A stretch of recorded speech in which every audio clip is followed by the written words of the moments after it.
As a gay man, I guess it's exciting to say that even the gays can have a cheesy, run-of-the-mill rom-com as well. Let's talk about Red, White, and Royal Blue.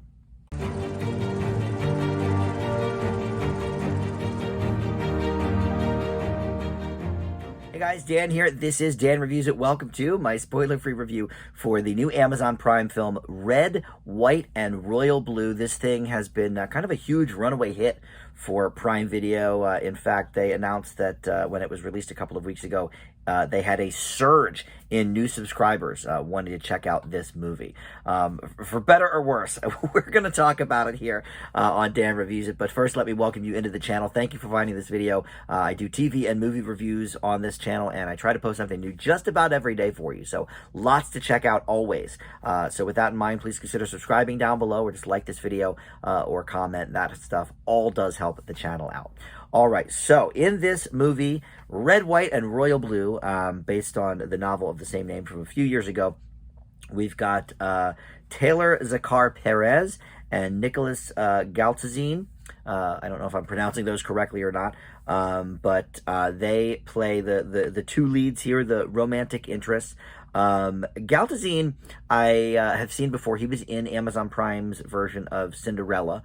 And he's done a few things. In fact, he's in this new R-rated sex comedy called Bottoms, which is in like very select theaters right now, and then I think we'll go wide in a couple of weeks. So I may have another review coming up with him in it. But Taylor Zakhar Perez, pretty unfamiliar with him other than his roles in the Kissing Booth movies for Netflix, which were not among my favorites. But anyway, so these two play basically the son of the President of the United States, who is played by Uma Thurman. She's the mom. And then a British prince called Prince Henry. And he certainly has a striking resemblance in many ways to Prince Harry. Both of them are spares to the British throne, and instead of heirs. Of course, you have Prince William as the heir, and Prince Harry is the spare, as they say. So he is that. There's a handful of similarities here that are not so subtle in this movie. But anyway, the two of them are long-standing rivals, but when both parties say, hey, listen, you guys got to come together and, kind of make nice for the cameras and everything, the two end up falling in love and starting a secret affair. All right, so that is the movie, and, listen, I said it up front. This is a, cheesy, run-of-the-mill rom-com. That's not always a bad thing. There are certainly quite a few in that vein that kind of go in that, kind of more average column. They're certainly watchable. They're fun. They're elevated from, like, your normal Hallmark movie, for example. But the twists and the turns are readily seen from a mile away, and the plot points sort of you can check your watch by them. This is that, which actually, is kind of nice. I mean, yes, there is a lot here specifically about being LGBTQ in a, very high profile position, such as the son or daughter, for that matter, of a famous, political official, such as the president. So there is, some things about that certainly set it apart from your normal rom-com. But, at the end of the day, is it really that different from sort of the Romeo and Juliet story, to not that necessarily the Americans and the British are fighting or whatever like that, but certainly the star-crossed lover thing, has come into play for many, many centuries now. And so that may be not necessarily anything new.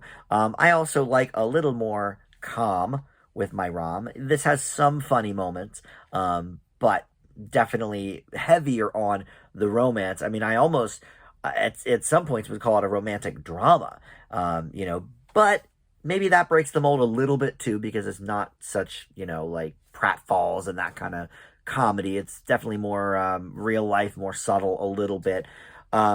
But let's get to some of the positives, and I'll circle back around to the biggest probably negative. But the two leads are super cute together. They're very attractive men for one thing, but they have great chemistry with each other. And so the scenes where they are, sort of romantically involved or more physically involved, kissing or what have you, are popping off of the screen. They've got great chemistry and they're very attractive people. That certainly always helps with a romance film. But other than that, they're good actors too. And what's his face's run in the kissing booth probably was not much of an indication of that. But I'd be curious to see where both of these guys go in the future. I'm certainly curious to see the one in Bottoms coming up very soon. But yeah, so great chemistry there. And this was directed by Matthew Lopez. This is his feature film debut, but he has put on one of the great shows of this generation on Broadway and overseas and all of this. He has swept what they call the Best Play Awards in both London and New York, with the Tony Awards, the Olivier Awards, the Drama Desk, London Critics. So this play is called The Inheritance, which I've heard of, but I don't know much about. But yeah, so he was sort of the one at the helm of that. And as a result, there are a few scenes of this, the more talky scenes, that do come off as sort of more stagey or stage play-esque, which, is not necessarily a detriment, but I did take note that, like, okay, I could kind of tell this is directed by a theater person as opposed to a film director. But in those scenes, there's some intense conversations between whether it's, the two boys in question or, one of the boys and their parent or the aide involved, or security or what have you. There's a lot of sort of like conversation piece scenes. I'm not sure if that, if this were directed by somebody more adept at movies, we would see that staged a little differently. I don't know. It wasn't necessarily distracting, but it is something that caught my attention. But by far, the worst part of this movie is Uma Thurman and her god-awful Texas accent. I mean, it honestly brings down the movie like a couple of notches, because any scene she's in, it's laughable. And then in the scene where her son comes out to her, she starts, being the super mom and like, oh, okay, super understanding. Let's figure this out together. Do we need to get you on Truvada, and all this stuff. And it was just these cringy moments, that were made even worse by her horrible Southern accent. So look, come for the nice, love story with these two guys, and stay for, honestly, not a whole ton else. But it is enough to get by. And for fans of romantic comedies, I think this will certainly scratch an itch. It's certainly been talked about very, very much in the gay community. So, I've seen a lot of my friends posting about it on Facebook and whatever. Look, as a critic, I've got to look at it objectively. It's an okay movie.